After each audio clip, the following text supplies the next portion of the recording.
Good afternoon, everyone. My name is Ed Falone. I'm a member of the faculty here at the Marquette University Law School, and I'd like to welcome all of you to a talk by our guest Gary Wills entitled, "Does Democracy Protect Human Rights? Constitution versus Plebiscite." First of all, I would like to recognize and thank the sponsor of today's event, the Center for the Study of Institutions and Innovation, housed on the campus of the University of Wisconsin-Stout in beautiful Menominee. Their financial support made today's event possible. Wikipedia tells us that our guest Gary Wills has written 47 books, although I wouldn't be surprised if the actual total were higher. I myself have read 26 books authored by Gary Wills, and I have 2 more waiting on my bedside table. As you might imagine, I'm very excited to have Mr. Wills with us here today. Mr. Wills' writings over the years have sometimes been controversial among the so-called establishment experts that populate universities and think tanks, because his works very often call into question accepted wisdom among the subject areas of history, politics, and theology. However, I would argue that his works are not controversial at all to anyone who reads them with an open mind. And this is because Gary Wills is unfailingly honest in his arguments and his prose. He tells you what he believes, he tells you why he believes it, and he never hides or obscures the foundations of his argument. I can honestly say that reading the works of Gary Wills has contributed to my own personal intellectual growth. Gary Wills was born in Atlanta, Georgia, but he spent his formative years in Wisconsin. He graduated in 1951 from Campion High School, a Jesuit boarding school located in Prairie du Chien, Wisconsin. His alma mater was named after Edmund Campion, the Jesuit martyr, and many of you know that the law school chapel in this very building is also named for Edmund Campion. Mr. Wills' early career was notable for his work on the magazine National Review, back when both the magazine and its conservative political philosophy were considered new. He was a friend and protege of William F. Buckley, Jr., until disagreement over the Vietnam War, among other things, led to a falling out between them. He was one of the most influential journalists at work in the late 1960s and early 1970s. His articles, often appearing in Esquire magazine, reported on the turbulent events of the time, including the 1968 Democratic National Convention in Chicago, the assassination of Martin Luther King, Jr., and the life of Lee Harvey Oswald's killer, Jack Ruby. Gary Wills has written several notable books on American presidents, including the books Nixon Agonise, which begins with a wonderful glimpse of Nixon on the campaign trail in Appleton, Wisconsin, The Kennedy Imprisonment, which contains a harsh appraisal of John F. Kennedy, and Reagan's America, Innocents at Home, which manages to be critical both of Reagan the man and the American electorate in general. He has also written a series of books on the foundational documents of our nation, providing original insight into the ideas that define the United States of America. These books include Inventing America, about the Declaration of Independence, which was a finalist for the National Book Award, Explaining America, about the Federalist Papers, and Lincoln at Gettysburg, which deconstructs the Gettysburg Address and for which he received the Pulitzer Prize in 1993. More recently, Gary Wills has received praise for his series of books about the foundational texts of Catholicism and other religious faiths. These books include What Jesus Meant, What Paul Meant, and his most recent book, What the Quran Meant and Why It Matters, which was published in 2017. Somehow, in the midst of all of this productivity, Gary Wills has been a member of the faculty at Northwestern University since 1980, where he remains an emeritus professor of history. In my opinion, Gary Wills is our nation's foremost interpreter of great ideas, whether those ideas be secular or religious. His method is to concentrate first on the text, first and foremost, as is right and appropriate in any interpretive exercise, but he also has an extraordinary ability to empathize with the social and educational background of the author and to give their words a meaning that is fully consistent with the time in which they were written. As a result, His books take on the quality of a conversation with Jefferson or Lincoln or St. Augustine. To read Gary Wills is to listen in on history as it is happening in a way that cannot be equaled short of building a time machine. Today, Gary Wills asks the question, does democracy protect human rights, Constitution versus plebiscite? Please join me in welcoming Gary Wills back to Wisconsin.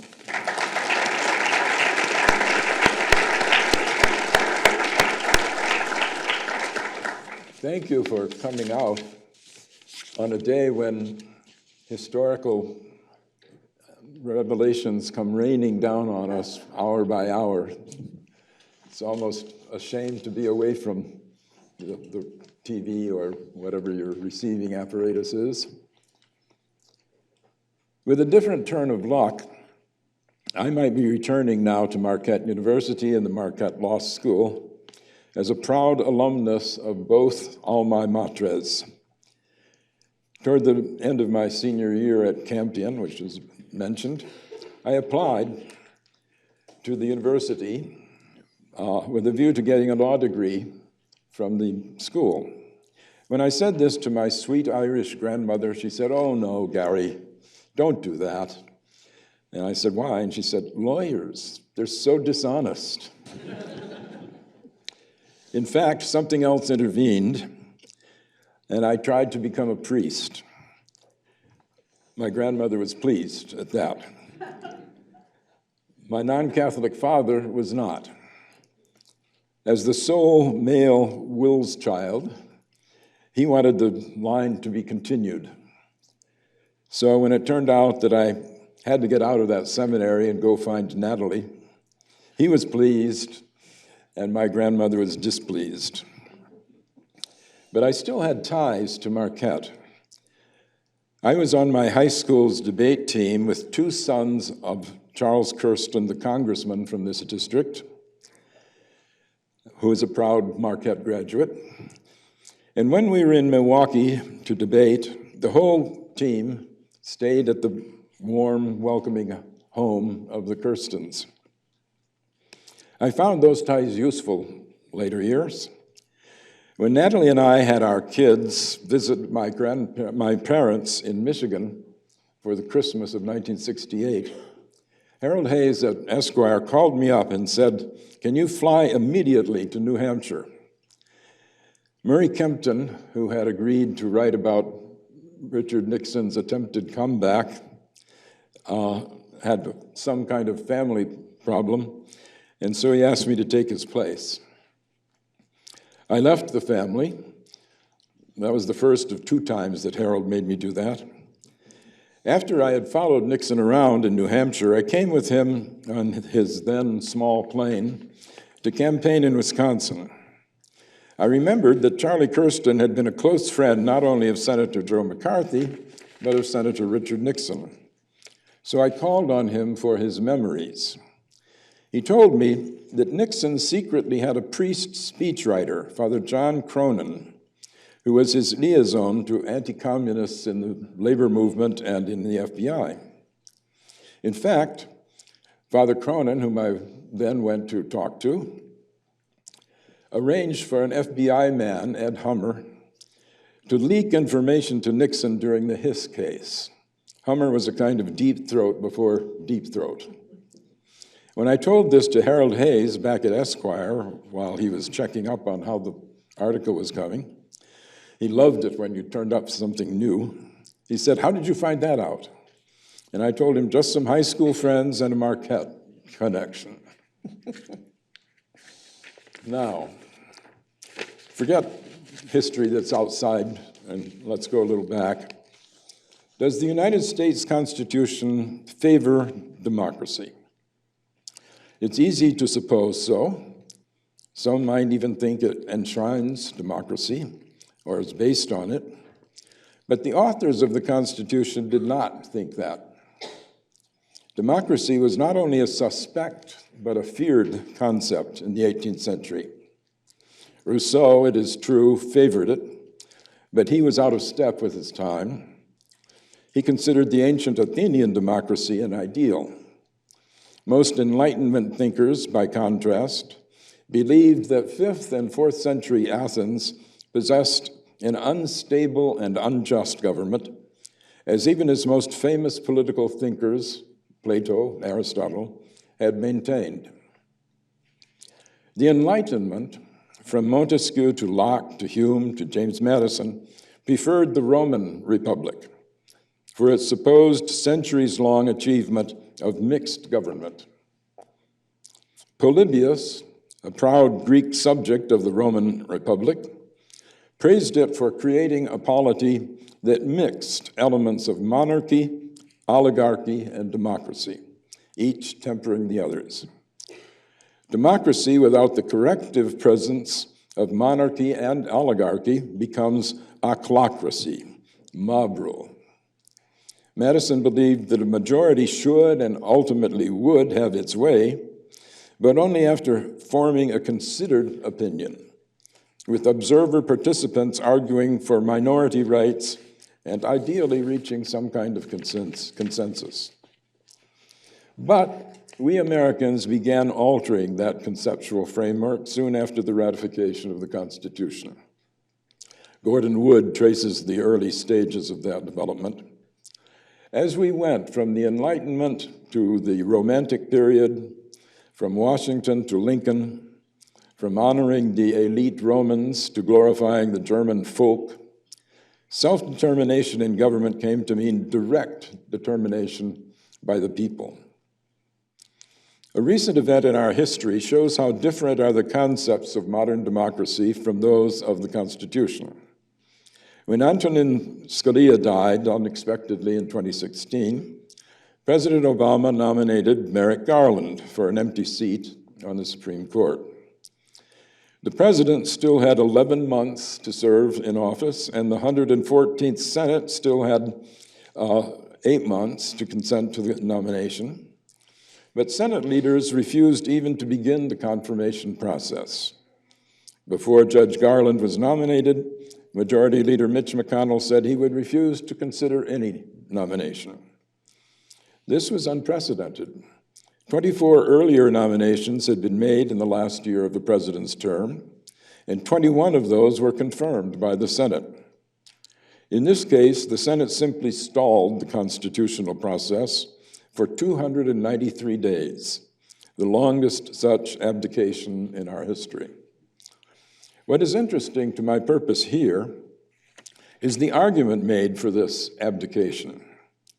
Majority Leader McConnell later claimed that, after all, a presidential election was fast coming up, 8 months, and we should wait, since, quote, the American people should have a say in the court's direction.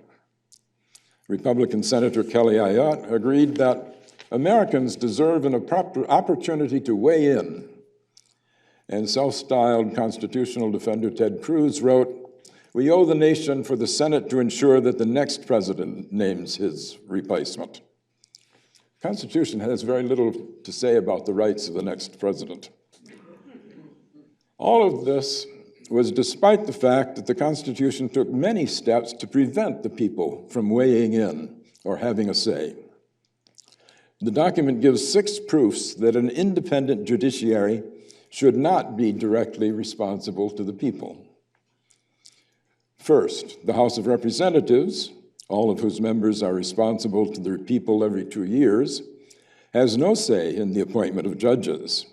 If letting the people weigh in were a requirement, this is the obvious instrument for doing it. Second, the president, who is at first not directly elected by the people, but by personally independent electors in their college, is the only one who can nominate a justice. Third, the Senate is the sole body that can confirm a nominee, and the Senate is removed from popular pressure by longer and staggered terms, exposing no more than a third to removal by a new election. And moreover, the Senate was at that time not directly elected by the people, but by the state legislatures. Fourth, to guarantee what Hamilton called independent spirit to the judges, they are given permanent tenure. The people, either voting directly or through their representatives, cannot punish a judge by firing him or her, except through the clumsy process of impeachment and trial by two different bodies. Fifth, further to increase the court's independence from pressure, judges' compensation, quote, shall not be diminished during their continuance in office. The people, that is, cannot cut or increase pay to reward or punish people who are departing from their will. Sixth, if a judge should commit high crimes and misdemeanors, the directly elected House members can only challenge him or her by impeachment, and only the indirectly elected Senate can convict and remove him or her. If the Constitution could have added any further measure to prevent the people from weighing in or having a say, they would presumably have done it, given these 6 clear indications of their intent. Yet in all the attacks on Senator McConnell for closing up the advice and consent shop for a year, there were next to no reminders of the Constitution's hedging of justices off from any popular having a say or weighing in. There are several possible reasons for this silence. It will be noticed that 2 of those legal inhibitions do not remain as they were. The president is no longer in practice chosen by electors acting independently of those who chose them, and United States senators are no longer elected by state legislatures. These changes are part of the large tendency toward direct democracy that grew throughout the 19th and 20th centuries. It was part of a strong drive against the original situation in which the Constitution was incubated. One does not have to agree with all parts of Charles Beard's interpretation of the Constitution to admit that it was a document written by an elite for an elite. For instance, in order to include elite slave owners in the proposed government, weird ways of counting pervade the document. Not only the notorious 3/5 inclusion of slaves for population purposes, but not voting, skewing representation of the states in the House, but giving small states equal power with large states in the Senate. Southern free population was sparser in the 1780s than in the North. As the country became more egalitarian, democracy crept or forced its way into our politics, making it more inclusive by constitutional amendments, legislation, the party system, citizen activism, technology like radio and TV and other social media, the introduction of recall and referendum and initiatives, which you people in Wisconsin know a lot about. Reflecting all of these trends, Richard Neustadt argued in his 1960 book, Presidential Power, that the presidential ticket, as the only one voted on by all the people, stands above those parts of the government that are elected by smaller constituencies. This can give the president, he said, a more inclusive view of what the nation as a whole wants or needs, and gives him more leverage to bargain over policy and practice with government officials elected by smaller bodies of voters. Presidents, that is, can serve as arbiters between the claims of people with narrower power bases. Neustadt's book came out at a favoring time, since presidential action in the civil rights time of the 60s gave a moral basis for saying that the president can correct injustices at the local level. In 1957, President Eisenhower sent federal troops to integrate schools in Arkansas. In 1961, the Kennedy administration sent justice officials to support freedom riders in the South. In 1962, President Kennedy sent federal marshals to integrate a university in Mississippi.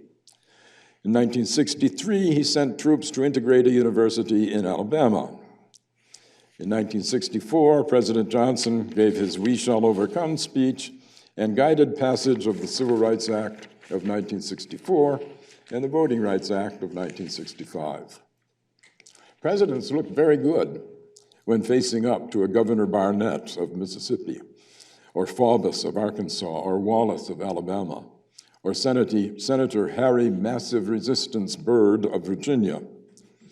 The president was expressing a national consensus on justice over against the defenders of local prejudice or privilege. At this shining time for the presidency, a note of glamour was added when Washington became a kind of Hollywood East. Even before John Kennedy was elected, Norman Mailer predicted that he would be the first hipster president, one who might show courage by daring to take into the White House, quote, "the most beautiful first lady in our history, a first lady with an 18th century face."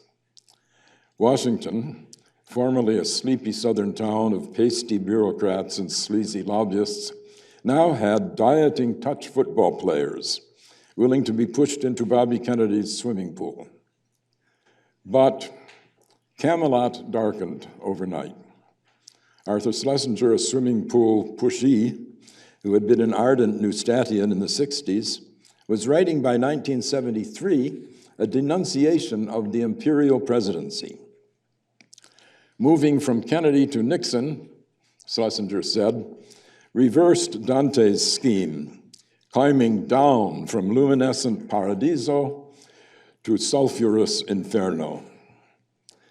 But the makings of presidential imperialism far antedated Nixon, or for that matter, Kennedy. The pacifist Randolph Byrne famously wrote that war is the health of the state. He could have said more precisely that war is the health of the presidency. That was clear even in the wars of Lincoln or McKinley or Wilson, but it became crushingly evident in the 1940s. Franklin Roosevelt, on his sole and secret authority, developed the atom bomb. Harry Truman, on his sole and secret authority, used atom bombs in 1945. And in 1946, Congress gave every president the sole authority to use the bomb without any notice given to Congress and without any permission granted by it. When President Truman took the nation to war in Korea, Congress would willingly have given him a declaration of war. But Secretary of State Dean Acheson advised him not to let Congress control such a decision. It would weaken his ability to go straight to war with the bomb. Congress has never since then declared a single war. The newly awesome power of the president is symbolized by the football that goes with him everywhere, by the button which President Trump accurately called "my button," saying it was bigger than that of North Korea's Kim Jong-un. And my button works. He alone has the legal right to make it work, since the awesome power has been given presidents to unleash unilaterally the greatest destructive power in human hands. We have seen an increasing militarization of the presidency. That can be seen in the use of the title, Commander-in-Chief. In the Saturday Night Massacre of 1973, White House Chief of Staff Alexander Haig, directed by President Nixon, told Deputy Attorney General William Ruckelshaus to fire Special Prosecutor Archibald Cox. When Ruckelshaus said no, Haig told him, "Your Commander-in-Chief has given you an order." Nixon was not Ruckelshaus's Commander-in-Chief. The Constitution says the President shall be Commander-in-Chief of the Army and Navy of the United States and of the militia of the several individual states when called into the actual service of the nation. That is, the President is not even the Commander-in-Chief of National Guardsmen until and unless they are nationalized. And he is certainly not the Commander-in-Chief of civilians like Ruckelshaus, or like you, or like me, Yet we are often told at election time that we should be very careful because we're choosing a man who will be our commander-in-chief. Many small signals indicate the military status of the president now. Contemporary presidents receive and return military salutes, though it is the uniform that is supposed to be saluted, not the man. General Eisenhower was not saluted when he was out of uniform in the war. Later on, he was not saluted when not in uniform, even when he was president. President George Washington embodied the ideal of civil leadership. Mount Vernon did not have military symbols in its design or its major ornaments. Ordinarily, that is, Washington, as president, was not saluted. Only when Congress decreed that the Whiskey Rebellion was a treasonous levying of war against the United States did Washington put his old uniform back on and ride out to lead the federalized militias in person. They, but only they, and only then, saluted their commander-in-chief. That vision of him leading the army was enough to end that rebellion, and Washington returned to his civilian role. But now we have presidents who never saw military service, like President Bill didn't inhale Clinton, or President Donald Bone Spurs Trump, receiving and returning salutes on all kinds of occasions. This was a practice initiated by Ronald Reagan, whose own training made him refer once to military costume. Jesse Jackson had to remind him, it's a uniform, not a costume. The militarization is also seen in the proliferation of classified secrets, modeled on the secrecy of the atomic project. Wartime discipline is imposed now at any and every turn. When Hamilton said that the characteristic marks of a president should be secrecy and dispatch, he meant he should keep secrets from an actual or potential enemy, not from Congress or the people. Yet when Richard Nixon was bombing Cambodia, the Cambodians certainly knew about it. Gary Trudeau had his Cambodian farmer in Doonesbury say, "Look, Martha, here come the bombs again." It was only secret from Congress and from the citizens. Along with this militarization of the president, we have the personalization of the vote for him. In normal times, when people elect a president, some do so because they think he or she agrees with them on issue A, while others who oppose that view of issue A or are indifferent to it vote because of an agreement on issues B or C or whatever. That is why it is often said that as affecting a particular issue, a president needs a mandate as well as an election. That is, support for acting on that issue. George W. Bush, fresh from re-election in 2004, did not understand that. He said, "I earned capital in this campaign, political capital, and I intend to spend it." He decided to spend it on privatization of Social Security. He quickly found that he was not elected to do that job. Even though he had a majority in both houses of Congress, they could not push the privatization through. It was blocked in the House by Nancy Pelosi, who was simply the minority leader then. Asked when she would support some form of privatization of Social Security, she answered, "Never. Is never good enough for you?" Of course, a sitting president can win a mandate in contested areas by bargaining with opposition. That is what many consider being presidential. Newsat said that the essence of presidential power is persuasive bargaining. But Bush could not bring himself to do that on Social Security, and Donald Trump does not seem to care about doing that on anything. He is demonstrating the possible danger that lies in the fact that he and his vice president are the only officials voted for by all the people. Once he is voted in, the election serves, he believes, as aggregate approval of all his words and deeds. The president thinks that all the approval he ever needed was being elected. His final argument imitating Chevy Chase on the old Weekend Update show, is, "I am the president and you're not." His election ended all disagreement with him. That is exactly what James Madison did not like about democracy, the claim that the government directly reflects the will of the people. He said, "No man is allowed to be a judge in his own cause, because his interest would certainly bias his judgment and not improbably corrupt his integrity.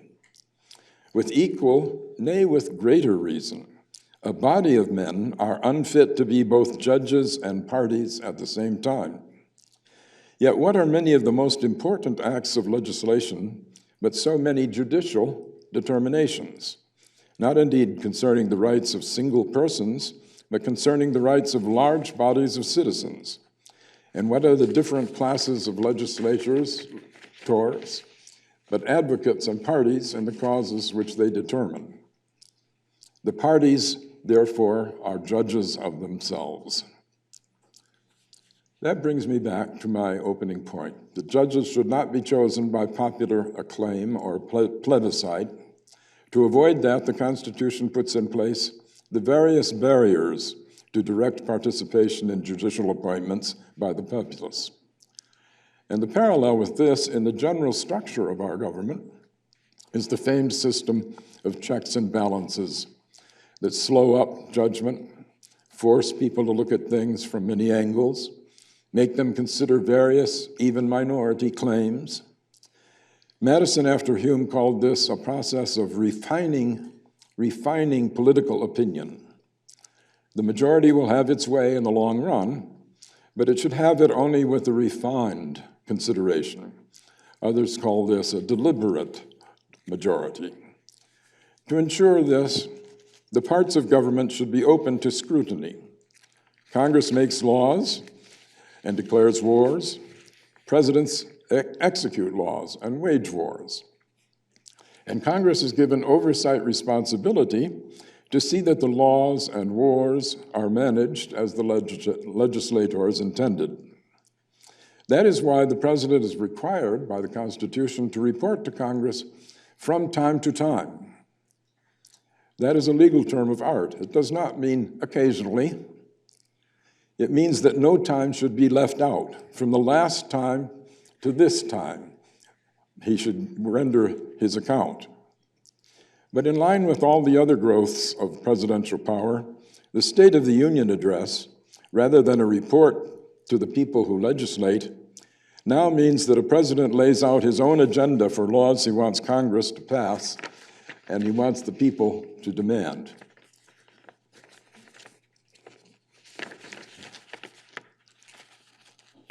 Well, somewhere in here is the next page. That's okay. The last one.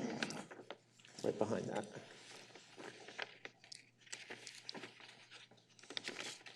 Sticky pages. There we go. Presidents have become less accountable to Congress in times of war. President Roosevelt would not have been able secretly to develop the atom bomb in peacetime. War gave him sanction. Even short of war, a president frees himself of accountability by maintaining a constant state of crisis. Any reduction in presidential power, even a Canadian tariff dispute, is now called a threat to national security.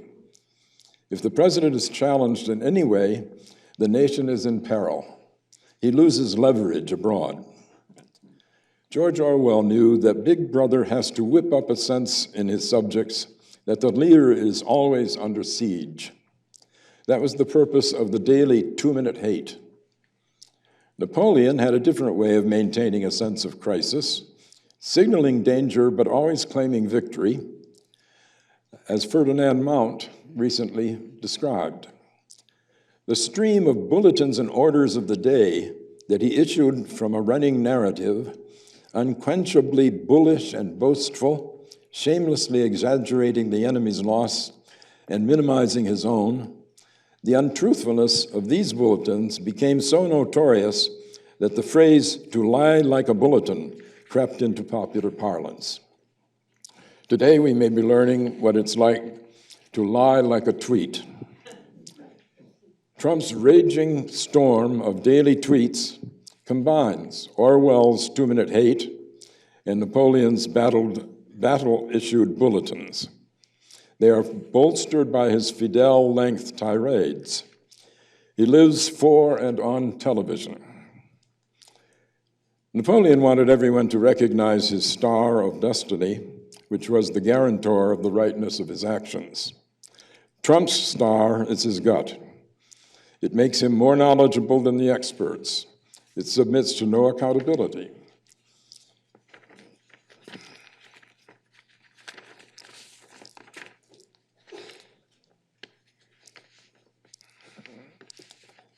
He derides, impedes, tries to abort any investigations of himself or his family.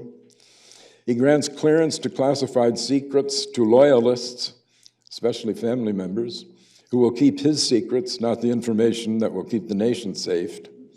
Logs are no longer kept of White House visitors. Observers, even staff members, are not admitted to his meetings with men like Putin. Even the one necessary outsider, the interpreter, is ordered not to reveal what went on and is ordered to give Trump any notes taken. We cannot see or even ask for Trump's business or tax records. Investigations into this president are derided, dismissed, or hampered as witch hunts. Any reporting that is critical of his administration is fake news, to be suppressed, while his favorite news, obsessively watched by him, is just an extension of his administration, his own personal pravda. Election made him untouchable in his own mind. We are all to trust his gut. He is certain no one can match his boasted IQ, undisclosed, his expertise, unearned, his beauty, unrecognized, his crowds, unverified, his brand, tarnished, his great memory, except for spelling, his brilliance, self-bestowed, his reputation inside his continually dissolving inner circle, his claiming that he has the best words, kofefi, or has the best people, scaramucci, his all-round wonderfulness. All these stellar qualities shine the more against the background of any rivals or challengers, since they are all losers, failures, lowlifes, morons, low IQ, whack jobs, crazy, ugly.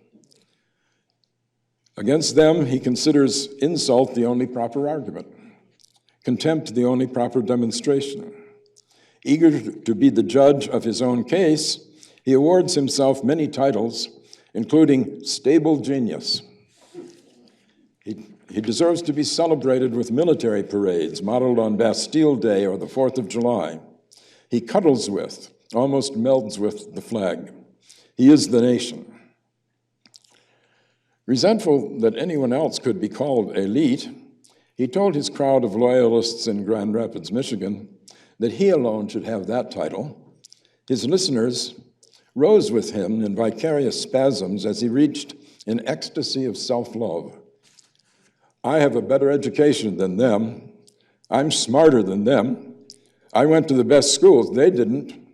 I have a much more beautiful house, much more beautiful apartment, much more beautiful everything. And I'm president and they're not, right?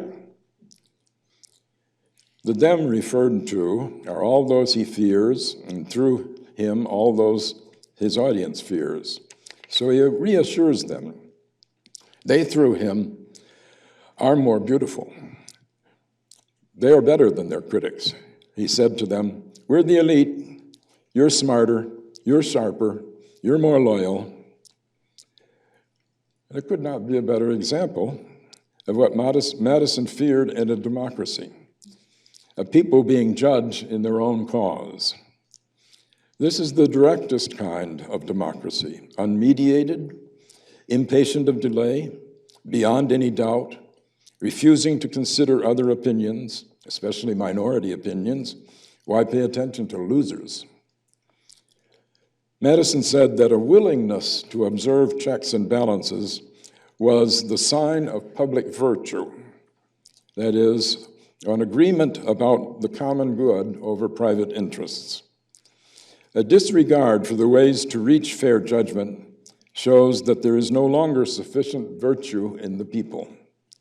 Checks and balances are not magic things that operate on their own. If people do not want them to work, or want to ignore them, or dismiss them, as Mitch McConnell dismissed congressional approval of nominees, there's no cure for that abdication. As Madison said in Federalist number 55, as there is a degree of depravity in mankind which requires a certain degree of circumspection and distrust, so there are other qualities in human nature which justify a certain portion of esteem and confidence. Republican government presupposes the existence of these qualities in a higher degree than any other form. With the pictures which have been drawn by the political suspicion of some among us, faithful likenesses of the human character, the inference would be that there is not sufficient virtue among men for self-government, and that nothing less than the chains of despotism can restrain them from destroying and devouring one another. The presidency of Donald Trump did not spring up out of an abyss. It is an extreme but logical culmination of the permanent war footing of our government, the personalization of the state of the presidency, the sequestration of ever-growing amounts of knowledge as classified or privileged, the escalation of any policy proposal to a national security matter, and the concatenation of all of these things with each other. They have eroded the structures protective of public virtue that were assembled in the Constitution. And the result is not democracy in the sense described by Polybius long before the time of Madison. The result is ochlocracy, rule of the mob, by the mob's preferred leader. Thank you.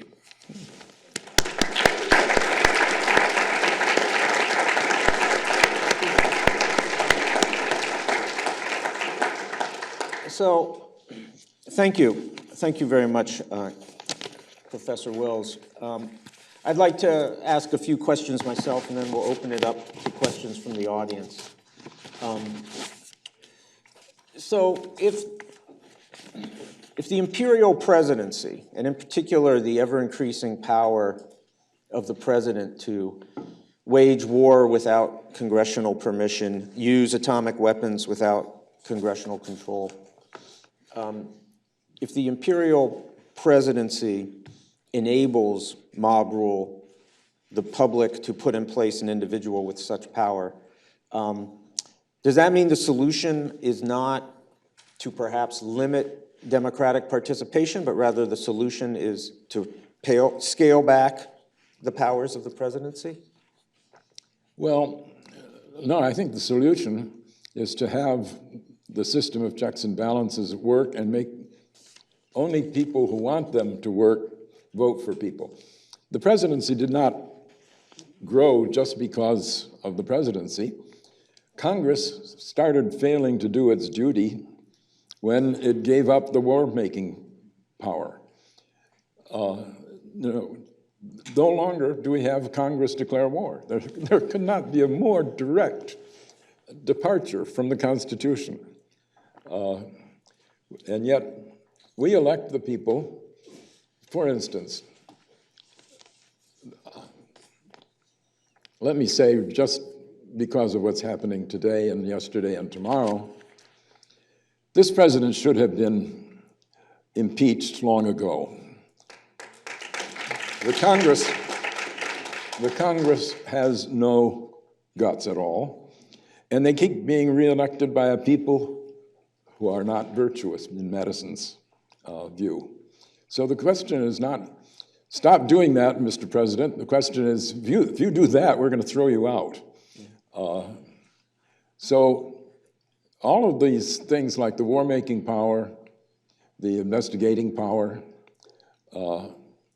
now the impeaching power, all of those things have lapsed together.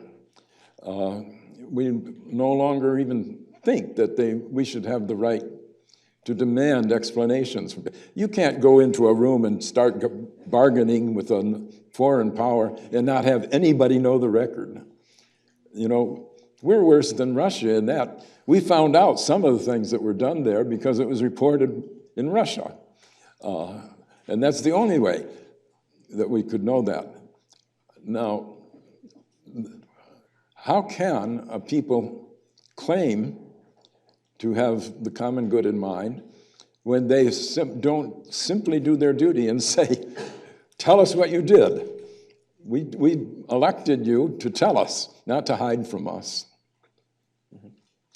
Is it, and to give sort of a historical context, is it fair to say that in the drafting of the Constitution, the framers, in particular, learning the lessons of monarchy, wanted to avoid having one person, one individual, have complete control over the decision to wage war, and that we have, in effect, drifted so far away from that original ideal?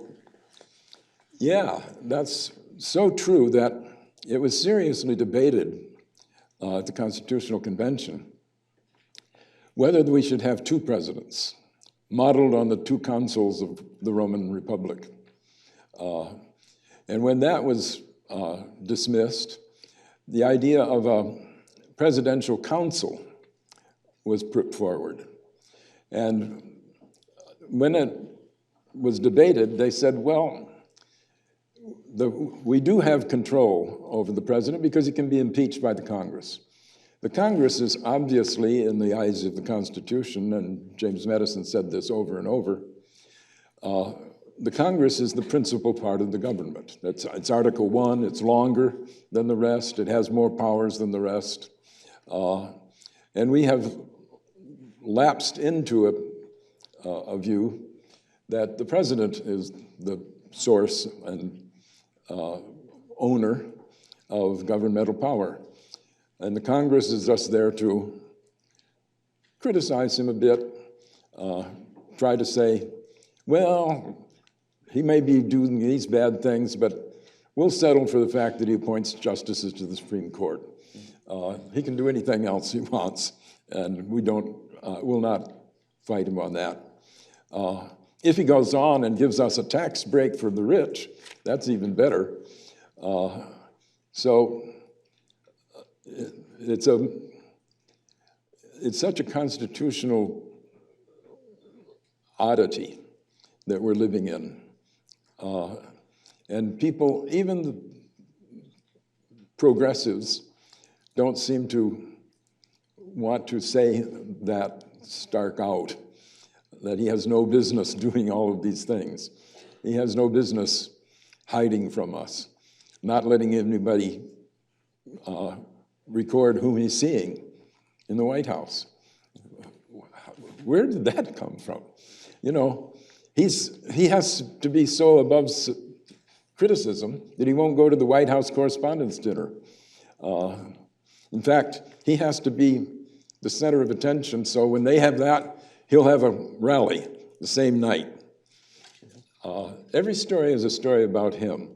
Notre Dame burns, and he says, well, I've got the solution. Fly tankers of water over the church. There's no way that he can let anybody else have a say as long as he gets his way. And of course, he's getting his way, and that's a reproach not to him, but to us. We've let presidents do this increasingly, and now we're really letting them do it.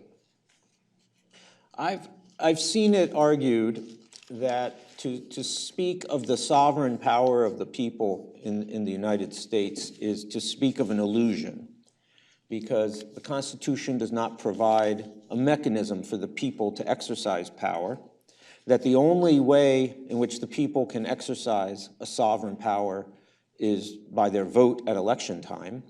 And so Some have argued the sovereign power of the people lies dormant until Election Day, revives for 24 hours, and then lies dormant for another 4 years. Do you believe there is such a thing as an ongoing sovereign power of the people? Yes, in Madison's sense. He says they are sovereign in the sense that the others are all to report to them. If they don't demand that the others report to them, then their power does dissolve. But it's true that we only elect a person every 2 years or 4 years or 6 years, but we don't hold them to account once they're in office. The idea that if that's our only power, then they're on their own, that's not what Madison had in mind. He said you should always be feeding your reports back to the people, telling them what you're doing and that that's what they were sent there to do. We've lost that for a whole series of accidental reasons. The gerrymandering, the vote suppression, many, as I say, there are confluent pressures all going one way for the last 2 centuries that have made us forget that the power of the people is not simply at the election. And if they don't want to demand an account, they won't get an account. And that's where the government fails. As Madison would say, the people are not virtuous. One last question, and then we'll open it to the audience. Do you have confidence that if our president and Congress were more transparent, more forthcoming with information to the public, do you have confidence that the public has sufficient education and discernment and virtue to actually make intelligent decisions? Or perhaps maybe the Brexit situation is a cautionary tale. When you give people the democratic ability to make important decisions, perhaps they make unwise choices. Well, they can't make important decisions unless they demand accountability. So it's a kind of circular thing. When you ask, do I have confidence? I have a degree of confidence in this sense that local government still works more than the federal government, because people do have expertise about their sewers. They know when the rail system breaks down. They know all kinds of things like that. And so the people I observe running for office and holding office at the local level are held to account. And I think if that were expanded upward, we would be then on the path to solving problems that have built up for so long. It's very hard to see how they can easily be solved, but I think the hope has to come at the state and local level. Okay, we have time for questions from the audience. If you could please press the button on your microphone when you ask your question. Yes, sir. I think our democracy is failing because the people aren't participating on the ground. The political parties themselves have so few people elected. Like here in Milwaukee County, the Republicans only elect 7 officers, the Democratic Party 6 officers. Even the people who chair the subcommittees are appointed by just those officers. So very few people come to the political party meetings and participate. We're failing right at the bottom because only the people who have some money become the candidates, and we can't even choose the candidates. We have no power. And I have documented that. Before I leave, I'd like to give each of you, please, a copy. And I would like to talk to people about this individually.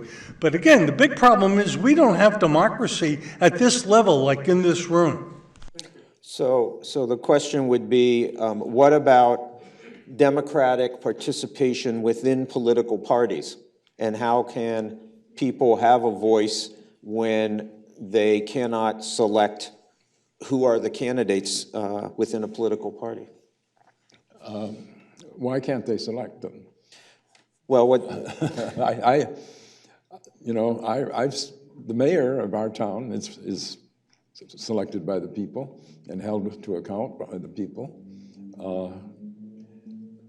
I don't see what the problem is.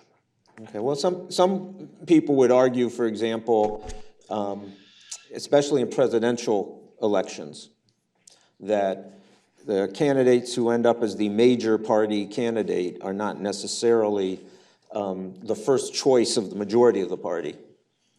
No, and the way that system worked in the past, and it was criticized for being flabby and unprincipled and that kind of thing, is that the parliamentary system is a real mess, as we know from Brexit and other things.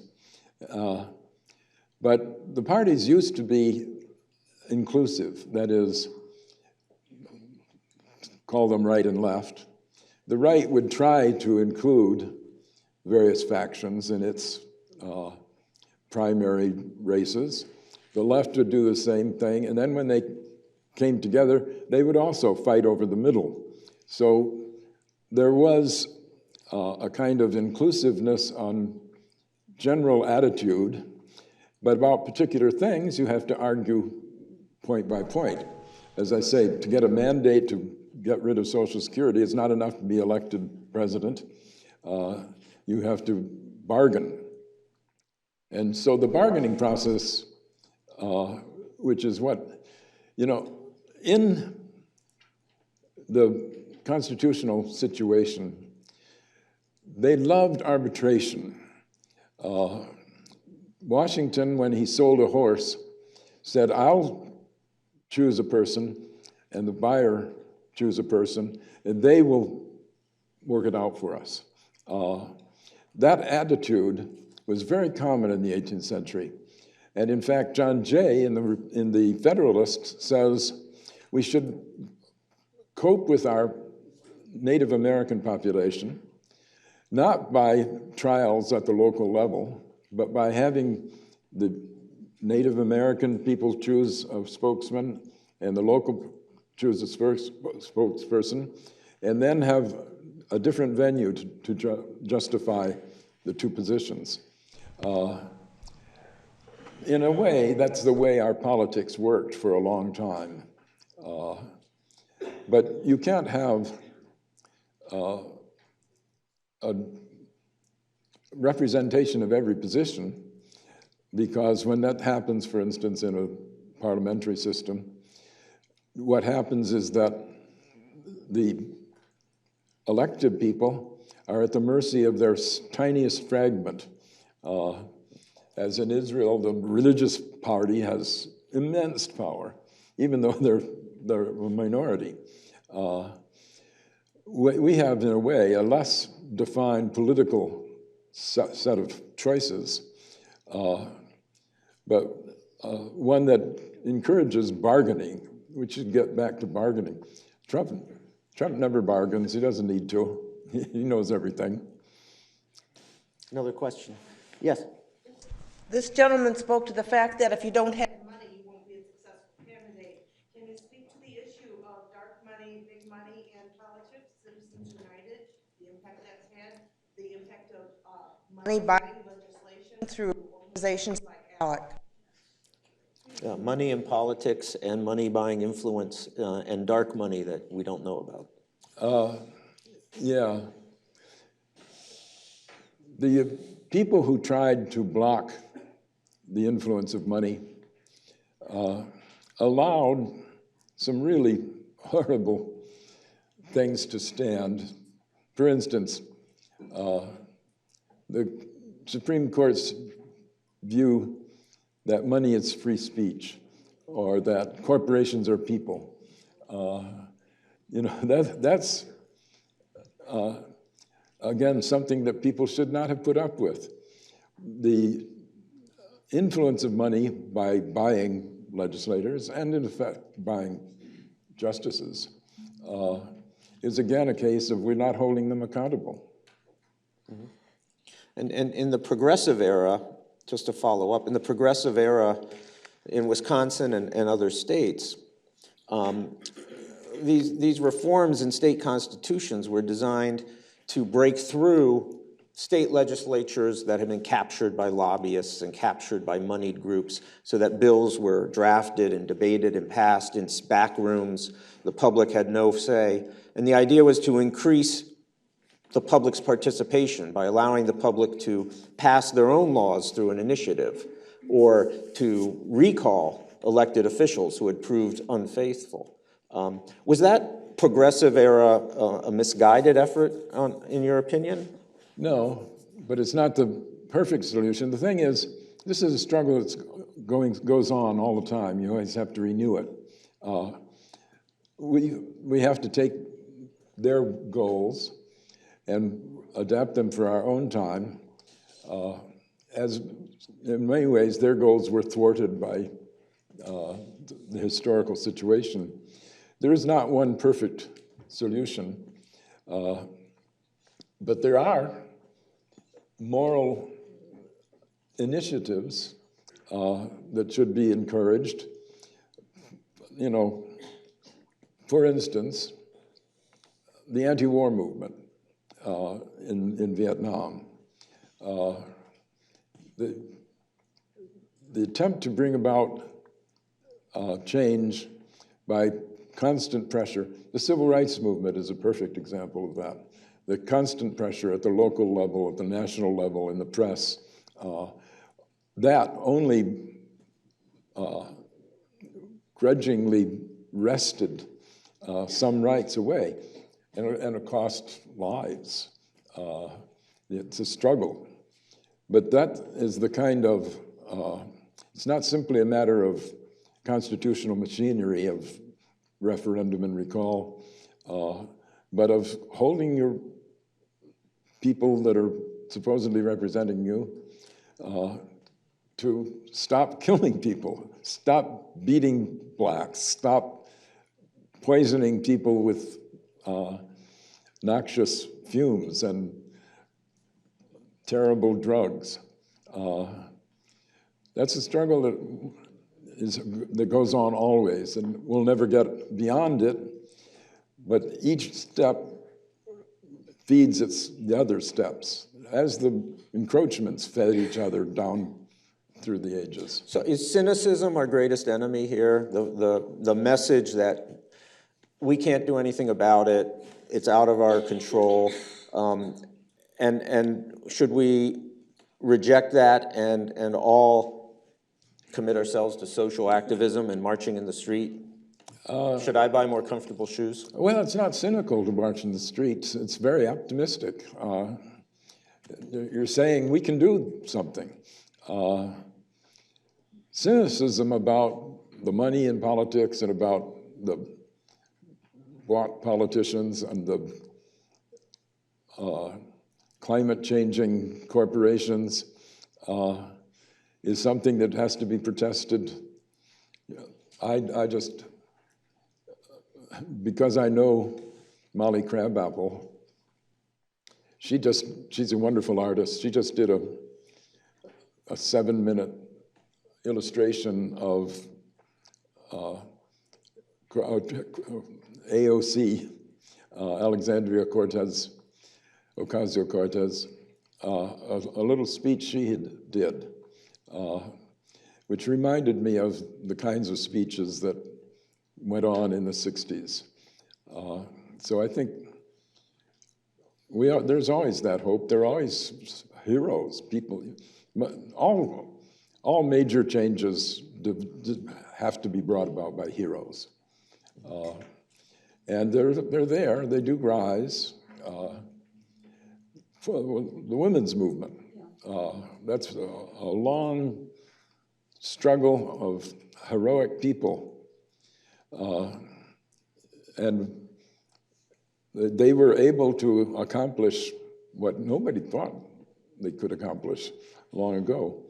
And even when they failed, the ERA, for instance, the pressure for it actually changed the nation, even though it never passed. We wouldn't have had the number of women judges, the number of women law deans, the number of women in Congress without the pressure for the ERA. Yes?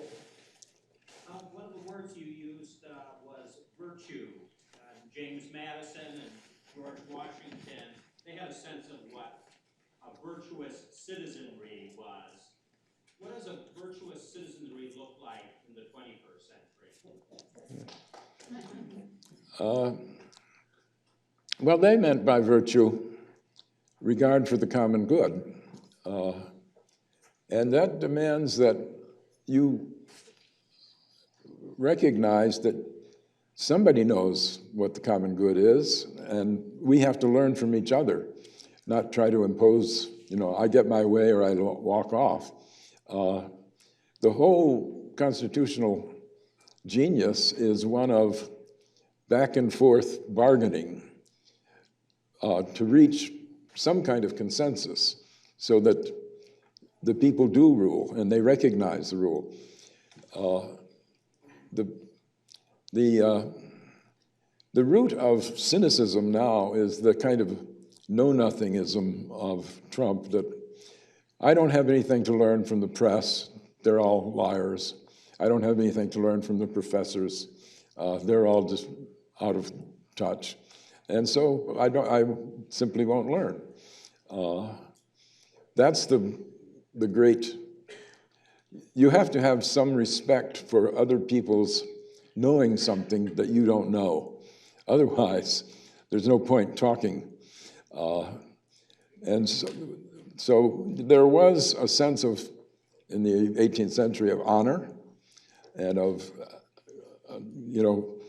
I remember I was asked one time, I think a number of people were, what would the Constitutional Convention look like now? What would you have to have? Because at that Constitutional Convention, they had reverends, they had farmers, they had doctors, but the thing is, they all had a kind of position in society that was respected. They were an elite, but the elite, elite means elected, etymologically. And so unless you have a willingness to honor somebody for excellence, then you can't really do anything with life. The call for excellence and the submission to it is, the attitude of some people is that democracy, nobody's better than I am. Nobody's better. Doesn't know more, doesn't care more, doesn't work more. And if you have that attitude, then of course there's no society left. You've just got to all run off and hide in your own promontory. So I think that the thing that we have to look forward to is, where are the heroes?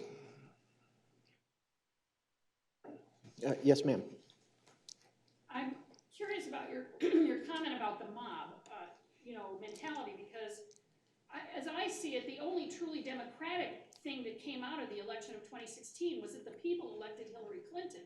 It was the Electoral College that chose Trump, and now it's clear that mob does rule when he goes out, and that mob is running the show. But what's your view of the overlying issue, which I think has been brought up, is that the power of algorithms, the power of the internet to have fooled people,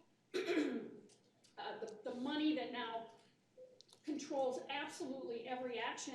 I think there are heroes out there every single day. There's just power that's so overwhelming. When, millions of people, over 1 million people went to Madison in 2011 to show this governor that we didn't want our schools wrecked. Mm-hmm. And that we wanted people to be respected in their jobs. And it didn't matter, it didn't come out. Now we have a change. But the thing is, the power of money and the power of algorithms and the power of power itself is what we're seeing. So I'm wondering how you look at that. I think there's plenty of virtue in this country. It's just people are trying to figure out, what do you do when power is like it is in the White House, when threats and violence are being daily reminded that that's what the power in this country is now. And I'd just like to know your thoughts. Well, as you say, the people did elect Hillary Clinton. The Electoral College has its own problems, and we could talk about that, but there was not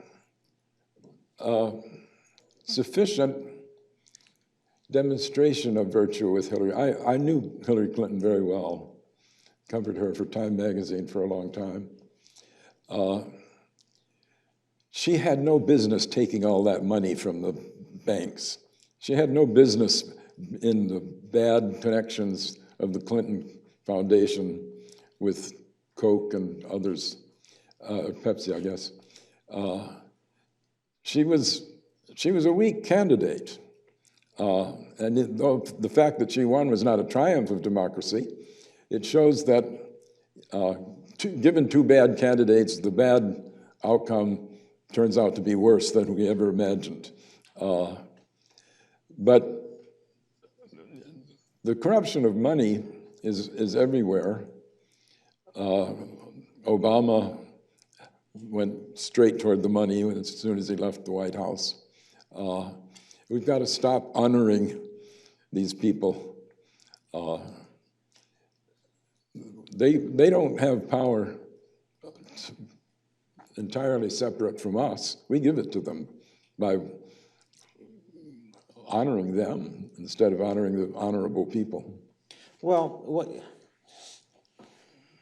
I think in Wisconsin, many of us remember William Proxmire, who would run for re-election with like $25 in his re-election campaign. But isn't money a necessary evil in certainly national campaigns?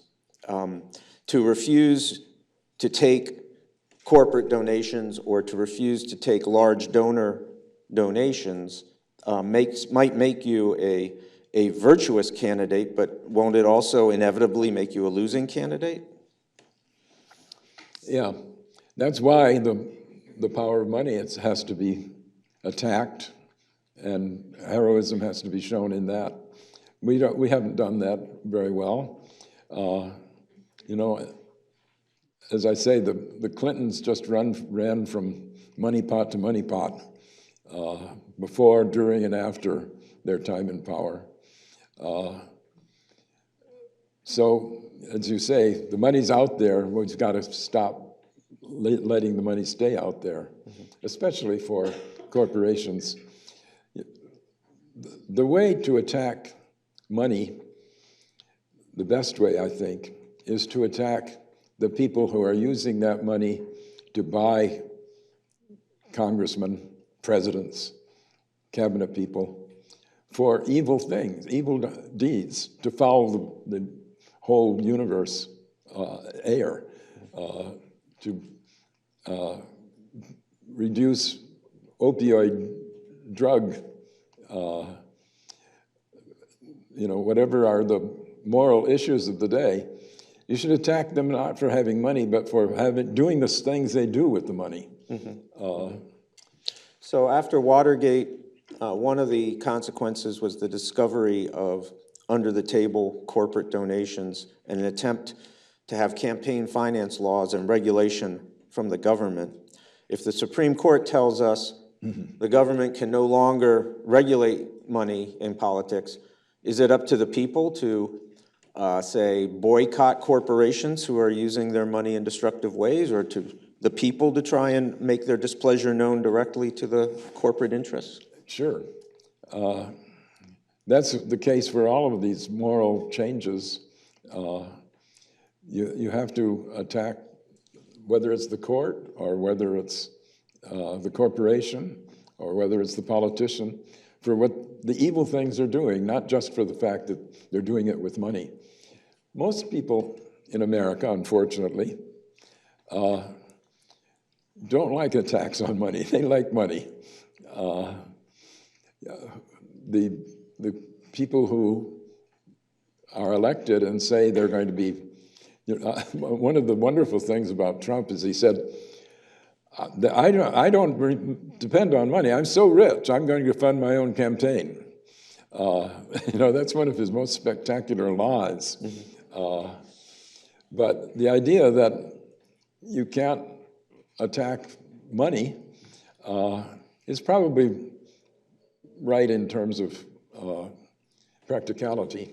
But you can attack people who are doing evil things with money, attack the evil things. Yes, sir. We've talked about sovereignty of the people. We've talked about accountability. You also mentioned that the president is not your commander-in-chief, nor mine, nor that of anybody here who's not in uniform. In fact, I should be on this thing. I'm sorry. In fact, we might say that the president is an employee of ours, as a public school teacher is an employee of ours. If a public school teacher said the sorts of things that our president says, that school teacher would be sacked. I wouldn't even care for a teacher to be sacked. I'd like the teacher to need to say, to correct herself. I would also like the president to be made to correct himself. Can you imagine a mechanism, this is the question, can you imagine a mechanism by which we could force the president to retract lies she's told, or he, and not to force the press to do it, because the press becomes then an adversarial press, and we end in this terrible spiral. I would like to, by the way, intercede before giving you a chance to think of an answer to the question, intercede with my praise of the press right now, because I think what we're discovering with the Mueller report now is a slight disappointment, but only because the press has actually done such an extraordinary job in the last couple of years that we actually know most of this stuff already. We know most of the heinous things. That it was not illegal is shame on us. But the press can't be the ones to correct the president. Can you imagine a mechanism by which we might force the president to correct herself? Other than impeachment, are there other ways we can hold the president to account? And maybe the Bill Clinton situation, I know you were very critical of President Clinton. Maybe that provides some parallels. Well, pressure. As all these things, demonstrations, the press, you haven't done your duty as a citizen just by voting, and that's a misconception. In order to encourage people to vote, we've given the idea that once you've done that, you're a virtuous citizen. But that's not true at all. So you have to keep on demonstrating acts of civil disobedience. Just demand that when they lie, they have to retract it, right? They have to apologize. We've got this deluge of lies now, not only from Trump, but from many, many people who say these outrageous things about Muslims, for instance, and never seem to apologize. They never seem to have in mind the people they're hurting. We have time for one more question. Yes. What is your assessment of the press's performance over the last 2 years during the Trump administration? What kind of a grade would you give the press? Has it put enough pressure on the president and his cabinet staff? What grade would you give our press and the media in terms of their performance in the last 2 years? Well, there have been terrific re-energizings of the investigative reporting. Not only the New York Times, the Washington Post, but the Wall Street Journal, Atlantic Magazine, all those Pulitzer Prizes that are being won by these people. They're doing terrific investigative reporting. It's not having an effect because the people are not militant enough, not up. We should all be outraged and expressing outrage. We've got the evidence. Trump,